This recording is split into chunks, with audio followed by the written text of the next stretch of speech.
We are back. I know I say this all the time and it's a broken record, but where does the time go? We are back with another episode. This is like it keeps flying by. We're almost at June. We're approaching the end of May 2026. Where has the time gone? Like, wasn't it just New Year's? Let's see, next month, the end of second quarter. Yes, halfway through the year already. We'll turn around. It'll be Thanksgiving and Christmas time again. Yeah. What is Oh, happening? don't say that. The cold weather. What is The, happening? we haven't even hit the hot weather yet, and you're already Yeah, talking I about do cold. like me a little summer. Yeah, no, I do like me a little summer. I don't mind the winter. My wife does not care for the cold at all, so we'll see. But it's Well, aren't most women just naturally cold anyway? They just live in a state of coldness, and yeah. So just as an example, as proof positive of that, just like last week, it was 82 degrees in the house, and she has a blanket on. I'm not making that up. That's true story. It's like what are we doing? She says, well, I just like to have the blanket. Like you're sweating, like you're literally sweat. What are we doing? yeah, we had a movie night. It's the first of I hope many because we had a really good time, but at our gym. The gym is a huge facility. It's enormous. It used to be an old central post office, like one of the distribution centers, Oh yeah, yeah. and they got these big giant walls. We hosted a movie night up there last night, and we had the big overhead doors open, and Shelly's my wife's over there just wrapped up in a blanket. I'm like, are you kidding me? Yeah. This is beautiful. But anyway, all right. We are well, we're here for another episode. We're approaching 80, right? You said this is episode 78 of 70. the Creative Real Estate Investing Mastery podcast. Yep. We are yeah, we're almost like triple digits. We'll be there for the end of the year, I imagine. Huh? So yeah, interesting. Yep. Yep. But what's on tap for today, Mr. Kaufman? Well, this is going to be everybody's favorite topic today because this is riveting information, just absolutely riveting. We're going to talk about insurance. We've talked about it before, and I kind of want to cover a lot of bases today. I want to not just talk about insuring, creative deals. We want to talk about, the proper types of insurance based upon, your disposition, the disposition of the property. So, if you're doing a flip, we have a different type of policy that probably would need to be included, or that would be reduce a lot of risk on your flip properties. We talk about vacant properties, occupied properties, all that good stuff. And like I said, this is going to be riveting. You're just going to. I know everyone's looking forward to this one, but it is good information because if you're not properly insured, and we've seen it time and time again, insurance companies, like all of them, are looking for really any way to not pay out. They're always looking for a way to do that. So let's just jump into it. Yes, can I just go back and say it's uh it's a very detail oriented specific topic, Mhm. but probably one where we get the most questions. There's these most questions, especially as it relates to a sub two deal, which we'll talk about. We actually have a specialized video on our YouTube channel about just that, insurance for sub two deals. But uh, it's I think it'll draw a lot of interest because it's one of the most frequently asked questions. So, And and as you mentioned, we're kind of going to do a global look at it instead of just like a specific little piece. We'll just kind of try to hit all aspects of the deal. So yes. So where do you want to start? You want to start with sub two first? um, yeah, we can start there. But I do want to point out. Just say this one thing that's it's a little bit negative. I'm feeling really good today. I don't feel like talking about negative stuff, but I will say, and I realize we're on these platforms, but after all of the subject to deals that we've done and all of the policies that we've had drawn up for our subject to deals, um, I would be very, very careful um, about listening to advice that you get out of Facebook groups. It's I see this run the gamut of, I mean, just completely. I've seen it run from fraudulent information to just flat out incorrect. And in both of those instances, you increase your risk factors by 1,000. I mean, it's so. I'm just trying to say, be very, very careful about who you listen to, um, and get some expert help on it.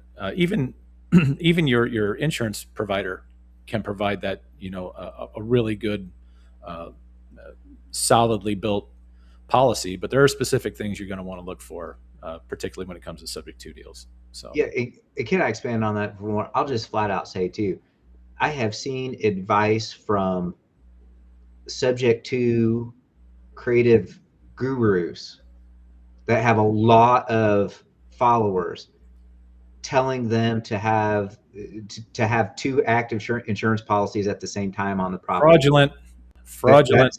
that is actually considered fraud. You're Yes. correct. Yeah. That's actually not what to do at all. Not good So advice. yeah, we say that, and we're not insurance experts, and there's lots of ways to structure an insurance policy and protect yourself, right? There's not one cookie cutter formula necessarily. Like there's not 10, but there's more than one way to structure things properly, and it depends on your insurance provider and how they might set things up. But we sure know what's friggin' wrong, Yep. Yep. so Yep. we can advise you on that. So that said, let's jump into the subject to deals, Yeah. right? And and in the insurance policy. And remember, we like and we're high advocates of getting the property inside a trust. So then there's a way to structure the insurance policy with a trust. Maybe we could talk about that. And then of course, if you have it in your LLC, it'll look a little different. Yep. But just big advocates of the trust. Just Yeah. tossing that out. The basic structure of the policy is going to remain the same. It's just who are we actually insuring, and who are the folks who need to be added to that policy, type of thing. So let's jump into subject to, and just start the whole thing off by with just this statement. When you buy a property, it does not matter how you buy it, what form of financing you have. If you take legal title to a property, you've got to have a brand new insurance policy. Period. There's no way around it. That is primary risk factor number one, is not creating or having a brand new insurance policy built for your that properly insures you on a subject to deal. You have to get a new policy. And the big, I guess the big argument that a lot of people have with that is they think that, if because that policy, that declarations page of that policy gets sent to the lender, and if you're not on that loan, if you've taken a subject to, taken a property subject to, if you're not on that loan, there is this big fear about due on sale, the due on sale clause being invoked. Yes, the red flag, triggering the red flag. The big red flag. Yep. Yep. Now, I have actually seen folks get letters, demand letters for payoff for the due on sale, for tripping the due on sale clause. And it's I won't say the majority of the time, but a good percentage of the time, it is because they do have an improperly structured insurance policy. And I'm not saying that it's. I'll just say that if it's structured properly, I have not personally ever experienced the due on sale clause being or a demand letter being sent because of the insurance policy. I've never seen it. I've never personally experienced it. But out there in Facebook land, just like what I just talked about, you will, on occasion, you will see someone who has had the due on sale clause. They tripped the due on sale clause because of an improperly structured insurance policy. And it's just one more of those things. It's not necessary. If you structure this thing right and you have the right names in place in that policy, the likelihood of a bank calling a note due is very, very low. It's extremely low. It's not zero. It's not zero. Let's be honest. It's not zero. But what is the lender looking for? Let's go for like that. The lender wants to be the lost payee on the policy. Mm-hmm. Okay. So as long as that's in place, like as the first mortgagee, right? First lien position, they want to be the first lost payee. So you have to make sure that's in place. They also need, if it's a subject to deal, the original borrower's name that's on that loan has to be a named insured. Now, it doesn't have to be the primary insured name, but it can be an other insured, additional insured. They want to see the names of John and Mary Smith on the insurance policy somewhere. Again, it doesn't have to be the primary name, but it has to be there. And that's usually what's left off. They don't see the borrower's name on the insurance policy. So like, oh, well, you sold this. Yeah. Here's what's going on. So yeah. And as you stated earlier on in this podcast, the person that's on the loan does not have to be the primary insured. And as you stated, we use trust in almost 100% of our subject to deals. And so in this case, the trust is going to be the primary insured. You're insuring the trust. Yes. Yep. And dude, I can get down a whole big rabbit hole, as you know, with this trust thing, because it's so great. Yep. But yeah, additionally insured, for sure, you must have the original borrower's name or names if it's a joint loan that both the or if you have more than one individual on the loan, those must be additionally insured. In addition to that, if you are the beneficiary of that trust, you are going to want your name, your whether that's you've taken it in a company name, your personal name, doesn't matter. You're going to want your name or your company's name as listed as additionally insured as well. Yep. It makes life way, way easier because, if you have a catastrophe and you just only have the trust as the primary insured, well, then you've got to run around, potentially expose your private agreement, your trust agreement, to the public, and also whenever you call up the insurance company, and I experienced this personally, when you call up the insurance company and they don't have your company listed as additionally insured, well, now you've got to provide evidence to them that you actually have authorization, to deal with that policy. So it can get pretty hairy pretty quick. So let's go back. I know this is kind of high level. Let's go back. We've got our policy. We have got our named insured, which is going to be the trust. It can be your LLC as well. Can be, but that could trigger a question. It could. What's the LLC? Now, you could always respond and say, well, the owners of the LLC are these additional insureds that you see on here. And as long as the borrower's name is listed there, like, it's probably going to be okay. But lenders see trust stuff all the time for estate planning purposes. Mm-hmm. The likelihood of them questioning that is nearly, like, talk about almost zero. That definitely is almost zero. Yeah. And if it's agreed, I mean, 100%, you should be using a trust anyway. It's just, I mean, for other reasons, it's so flexible.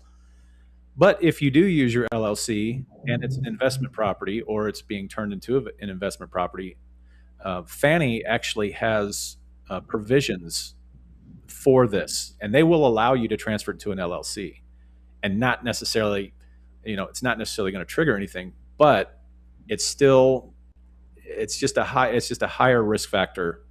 Yeah. by naming an LLC as the primary insured on that.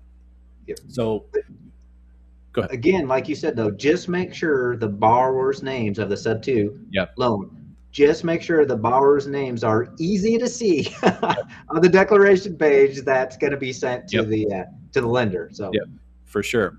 So to rehash, we've got our insurance policy. Our named insured is going to be our preferably a trust, but if you're using an LLC, it will be the LLC. That's the primary insured on that policy.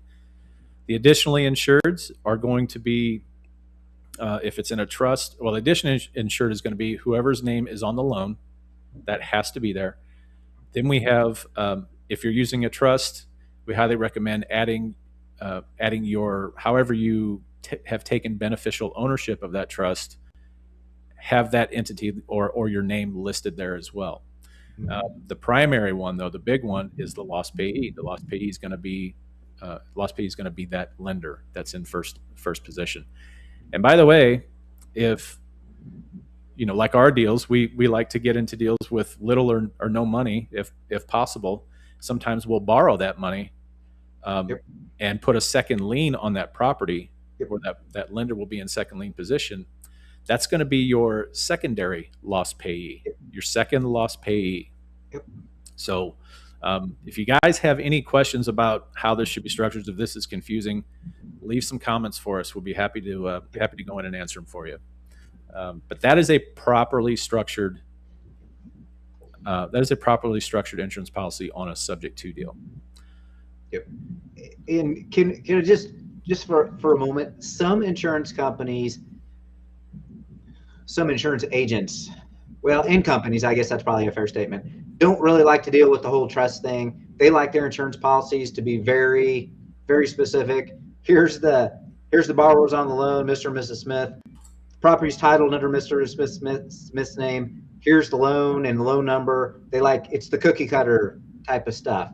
That's fine. Just find a different insurance company that will. I mean, we have plenty here in Missouri. One of the best. We're just going to plug them right here. Shelter Insurance, which is based here in Missouri. They also lend in different states: Ohio, Colorado, Indiana, some other states, depending on the particular agent, I think. But very, very trust friendly. Most of the agents, very, very trust friendly and understand how to structure it properly. So they are out there. They are out there in every state. They're out there. Yeah, and I also want to talk about some of the other names that you might see, or other types of insured entities, or I don't know what I'm trying to say here. So when we're talking about, I'll just kind of lay it out. What we're talking about, additionally insured, that's going to be, that takes lower precedence over the primary insured. So you have the owner, or the borrower is additionally insured, but you might see things like I used to use an insurance company that they didn't use the term additionally insured. In fact, there's another term called ATIMA, ATIMA, as their interest may appear. Some you'll see that on some policies, and then also you just see flat out other insured, which is the case for this company that I was using. They didn't have additionally insured. They didn't have ATIMA. They just had other insured, and so it really doesn't matter. The point is, make sure your borrower's name is on that policy if you're taking a subject to deal. Yep. Now let's shift into, you mentioned at the beginning, disposition strategies related to making sure the insurance policy is properly structured. So Right. let's just talk about the flip. So you acquire the property as a flip, and maybe it's a sub two deal, right? So we just talked about how to make sure that's in the trust or whatever. But for a flip purposes, right? So two things are going to happen for your flip. It's going to be vacant for a period of weeks to months, depending on the scope of the flip, right? And you're probably going to be staging. There's going to be all kinds of materials there. You might have construction people there leaving their tools and all that. So you want to make sure that your insurance policy covers those things: vacant property and I guess I'll just say construction materials and equipment. Yep. Otherwise known as a builder's risk policy. It's a very, very wise thing to do. Yes. Because I don't know about you. I've worked in some areas before that, you know, C and D areas that are that can be questionable, and crime happens. It just Yep.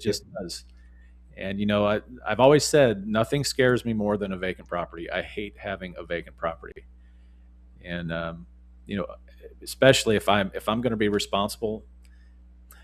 If I'm going to be responsible for the builder's equipment and all the materials that are inside that property, um, man, it can really hit you hard. So it's a builder's risk policy is it's not super expensive, but it's not cheap either. It's but it's a temporary policy. That's kind of what the give and take of that is. It's they're only going to insure this thing for this.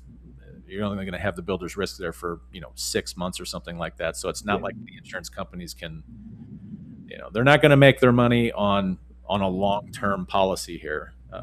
So it is a little more expensive, but totally worth the money, 100 Yeah. percent. And so here's another warning sign that I see all the time. You say, okay, well, you buy your property and you're going to flip it. Maybe you're going to do most of the work yourself. It's your equipment, it's your materials, there, it's whatever. So just get a landlord policy. And most landlord policies have a period of time, especially after you acquire it, before they expect a tenant in there. So it's Yeah. usually 60, 90 days where you have a vacancy window of Mhm. coverage, but you do not have coverage for construction materials and things like that. It is not there. You Yeah. need to have that added as an endorsement, which I've seen before, or like you mentioned, an actual vacant policy designed for the fix and flips to build a risk. Right. Yeah. I mean that's the key point is you purchase a policy for the situation for the so if you have a vacant property, get a vacant policy. If you have, I Yep. mean, just there's I've seen you talked about the 60 90 days. I've seen it as low as 30. Yeah, Where it just depends, right? yeah. Yeah. So and usually that's in the case of like if you had a property that maybe you rented out and you're doing a make ready, you're in a turnover, you're doing a make ready, they will usually they'll let that slide for 30 days, um, and well at least 30 days, and that will cover you, but it still does not cover any materials or anything that you have in there. So you're going to want to have a builder's risk, a rider on that policy. Um, I will tell you that I talked about this a long time ago, but I've had one major catastrophe, and this wasn't a subject to deal. This was a seller finance deal, but I did purchase that property in a trust, and so when I'm telling you this, how to when you have to structure that policy and what has to be present in that policy, my company was a beneficial owner of that trust, and it made for super easy dealing with the insurance company because they knew, of course, like you said, you have to work with the right insurance companies to so that they because they understand this stuff. Yep. Um, One thing I will tell you, and this is going to be I think this is a gold nugget. It was for me when I found this out. When I had this major catastrophe, this was a four family that I owned, and we had one of the tenants threw a cigarette, which he wasn't supposed to be smoking in the unit anyway. So he was no longer a tenant, whether he wanted whether Right. it happened or not. He's a squatter, right? Yeah. But he threw a cigarette in a trash can and started a massive fire in this four family. And luckily, the city that unit was a total loss. Luckily, the city allowed us to keep the other three. It didn't actually pass through the other three. We had to go in and do some smoke remediation and things like that, which is very expensive. It's extremely expensive. But anyway, we got that done, so our other tenants weren't displaced. Um, they acted relatively quickly. The big issue is with a fire in particular is that people don't realize when you have a fire, they use water to put out fires, right? So almost immediately when you expose all that wood and everything to the air, you have mold problems. So we got authorized to bring in a mold remediation company and empty that place out and put some. They put it under negative pressure, and the whole unit they put under negative pressure, and they were able to dry that place out. After this, of course, our adjuster shows up the following week. I don't know the days exactly, but he shows up and pretty normal stuff. Writes a bunch of stuff down. They come back about, I don't know, about a week later with an offer to settle with us. And this is where you got to be super, super careful. I'm not an insurance expert. I don't know what to look for. Half of the things they write in these policies, I don't understand. So, and there are three people in this situation that can represent you. That is you. First is you. Second is an attorney, and the third person that can legally represent you in this situation is what's called a public adjuster. And I will tell you, I hired that public adjuster. It was the best money that I ever spent on as it relates to insurance. A public adjuster's entire job is they're an accountability partner is what they are. They will go that you hand them your policy, and this policy was this thick. It was huge. Like it's more reading than I want to do. And they're an accountability partner, and they will go through that policy line by line by line. And what their job is to make sure that the insurance company sticks to and performs on their own policy. And so in this case, the damages, what the insurance company wanted to settle with us for $80,000, and I knew with the amount of damage that we had to this unit, there's no way $80,000 was going to cover this. I mean, we're talking structural. There was old plaster, like all of that old stuff. You can't find anyone who does plaster anymore. So this whole unit had to be completely renovated, gutted, the whole nine yards. I knew $80,000 wouldn't cover it. So I spoke with, after speaking with the public adjuster, we kind of went back and forth a little bit. And by the way, when you hire the public adjuster, it's just like hiring an attorney. You are no longer speaking with the insurance company directly. The public adjuster is representing you, just like an attorney would. And this public adjuster negotiated, went back and forth, all by adhering to the policy that was, that we'd purchased and that the insurance company wrote, had all their hotshot attorneys write. And settlement, they wanted to give us $80,000. The public adjuster actually doubled that amount was able to get.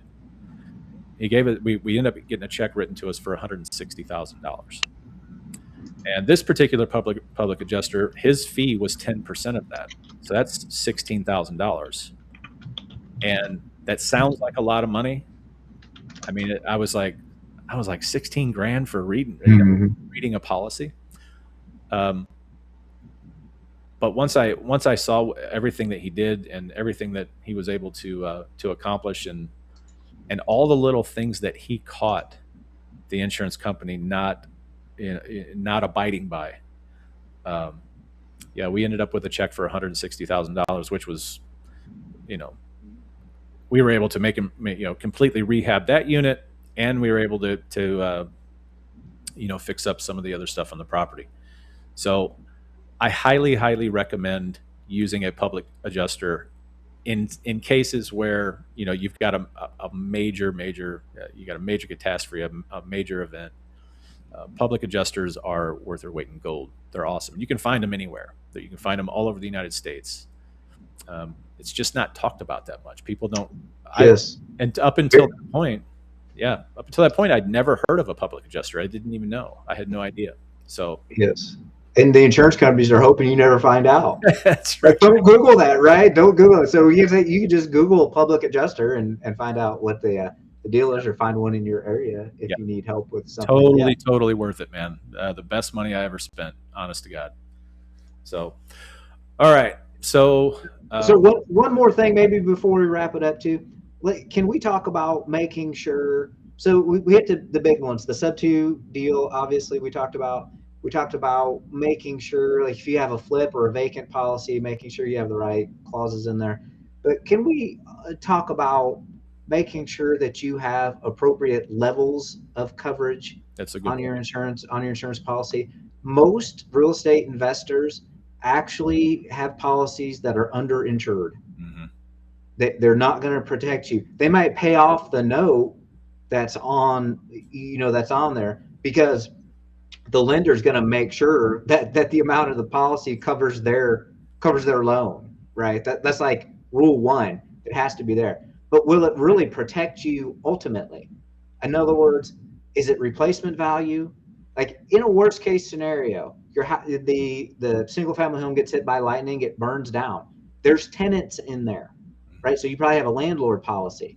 So what happens now? So now you have displaced tenants. So now you have to figure out your clauses in the lease that say, okay, well, what happens now? The tenants have to go somewhere. Who's paying for that? Am I paying for that? Or is the insurance paying for that? Like these are things that you have to make sure are covered from the beginning based on how you have your lease set up, Yeah, right? that's a really, Uh, really good point. in there. So just make sure you have appropriate levels, like lost rent, like for a landlord's policy. You have lost rent. You have probably replacement value coverage, not just to pay off the loan, but actual replacement coverage. It's going to cost you more on a premium, Hmm. but in a worst case scenario, you'll be glad that it's there. Yeah, So I'll tell you what I do. And this is really, really dependent upon the property's location. Um, it's probably not a popular. It's not going to be a popular idea for a lot of people. But if I've got a property in kind of a lower, a lower end area, I will actually. I never underinsure, but what I'll do is I will buy a policy that will allow me to, at the very least, these are going to be, like I said, lower, kind of lower rated areas, not so popular areas.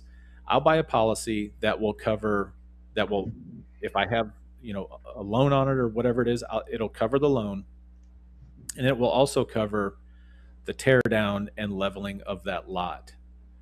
So it will pay me out. It'll pay off the loan. It'll, pay for the tear down.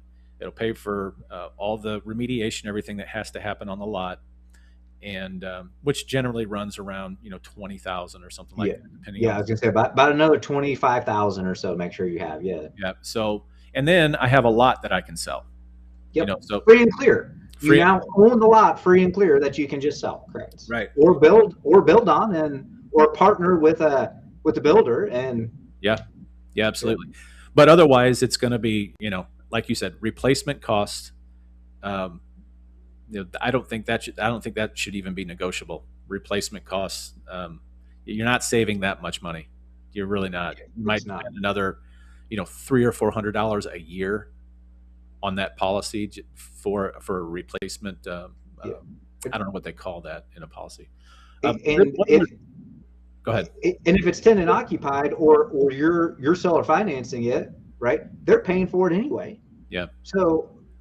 right?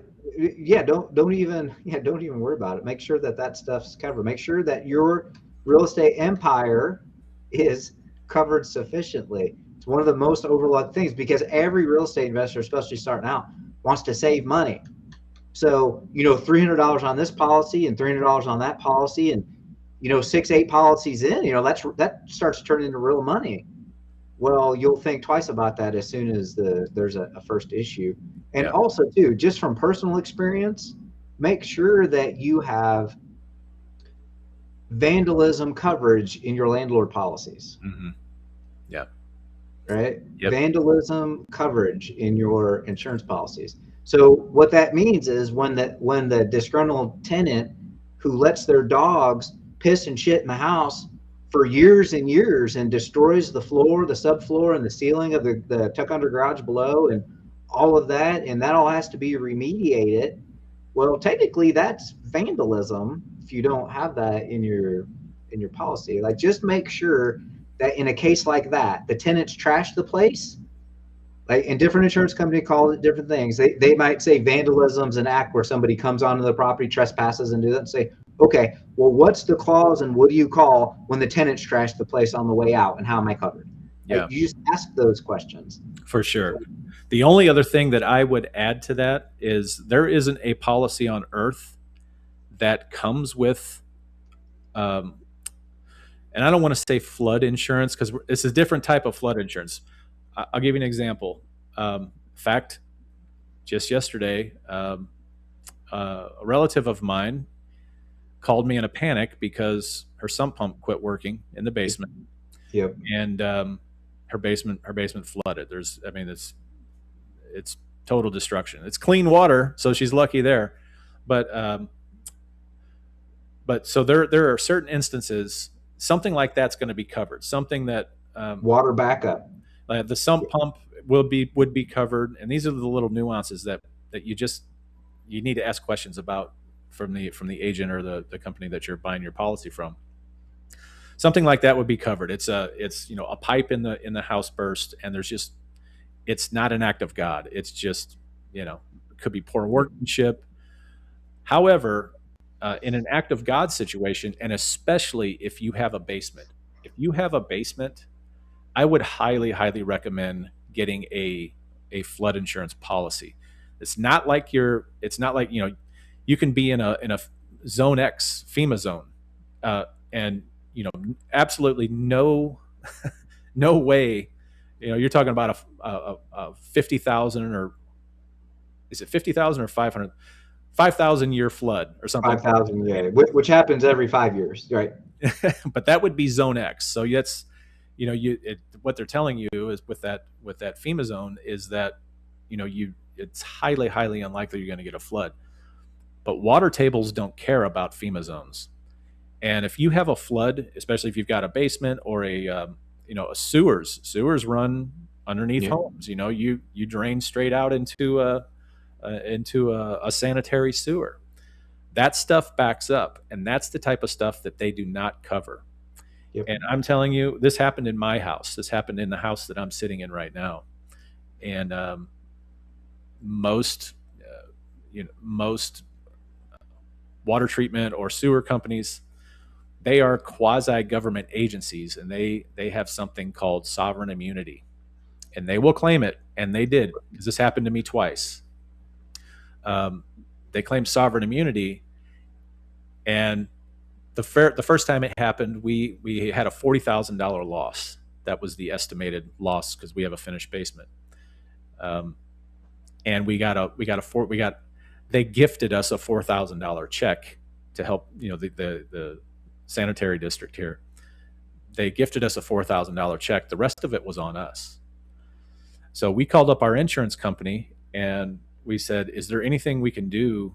I mean, because we weren't insured for that at the time. That had to come out of pocket. I said, "Is there anything we can do?" And they said, "Yes, there's this special flood rider that handles acts of God." And I am not kidding you. Having that flood rider on there was to the tune of like $30 extra per year. Yeah, That could have saved typically us. not very much. Yeah, It's typically dirt cheap. because it's not going to happen very often. So Yeah. that's what the insurance company is. It's just actuarial tables, right? Yep. And that was 15 years ago, maybe even longer than that. But what a huge lesson to learn. So, and especially if you're in like a zone X, a FEMA zone, this flood rider is dirt cheap. And like I said, if you have a basement, especially, basements are annoying. I just, I know we're here in the Midwest and everything, and we have tornadoes and all this, but I will never have another basement for as long as I live. It's constantly on my mind. We turn our water off. We turn our hot heater, the feed to our hot water heater. We turn it all off when we leave because it's always on my mind. It's like one of those little nagging things that I just can't maybe I'm just being a little a little particular, but yeah, that's peace of mind for something so cheap, so cheap. We could have avoided all of that. It still would have been a hassle, of course, but um, yeah, all that money we lost just over $30 for the year. It's crazy. Yep. But so So, so now that we've given you a little horror story here too, we hope you understand the importance of insurance. Even though insurance, if I'm being honest, really pisses me off. I mean, they really piss me off a lot of times with the outrageous annual premium increases and all of that. And they go out of their way, as you mentioned, not to pay. But if you have the right policy structured in the right way, as we've talked about here today, they will have an obligation to make you to pay out on there and make you whole, or at least to the policy limits. So absolutely, and yeah, I'm going to reiterate: use the services of a public adjuster if you have any questions. If yep, you think for any reason that the figure that they gave you to settle with is just way too low, hire a public adjuster. It will be worth your time in yep. almost every case. So Yep. And if you have questions, especially again, one of our most frequent questions is insurance, especially for sub two deals. We covered that at the beginning. Partner with us. That's why we're here. We'll take you. Like I mentioned, there is a maybe we'll make a post about this, but there is a YouTube video specifically about sub two insurance policies. Kind of a nuts and bolts there diagram with actual policy and where all the names go in the policies, as we talked about. So maybe we'll get that posted out for you. And just like I said, let us know if you have any questions. And by all means, come and partner with us. Like that's what we do. So absolutely, absolutely. All right, guys, got anything? Any parting words? nope, just have a great week. And this cat will be in Alaska, so we'll probably be maybe taping a couple more podcast episodes to go up there in there, and then we'll see how the Alaska adventure goes. Yep, yep. All right, man. Have fun. Have fun in Alaska, and we'll see you when you get back. And yeah, we'll continue to rock and roll here. Have a good week. All right, guys. Take care. We'll see you.